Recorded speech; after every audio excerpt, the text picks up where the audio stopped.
Bon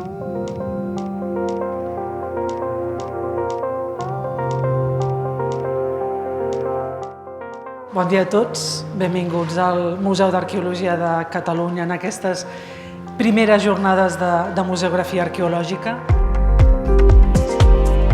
Hi ha una participació important dels museus d'Arqueoxarxa, hi ha una participació també com a ponents i com a experiències, i també és un entorn en el qual hem de fer aquesta feina tant de reflexió, de debat com d'execució. Hi ha una riquesa important. Des de començaments del segle XXI s'han creat 45 nous museus d'arqueologia. Mostra una mica el dinamisme del sector, perquè en això sí que s'ha de reconèixer que el dinamisme està, diguem, en el teixit social i en el territori. Són les primeres jornades específicament dedicades a la museografia arqueològica a Catalunya. Segur que en vindran més, com s'ha vist, i crec que aquesta sala plena i aquest èxit d'inscripció és una mostra que eren necessàries, que eren importants. Moltes gràcies, que siguin molt bones jornades.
L'arqueologia forma part del dret de les persones a accedir a la cultura. Desitjo que aquestes jornades obrin perspectives i que ens veiem properament amb unes noves jornades com aquesta. Moltes gràcies.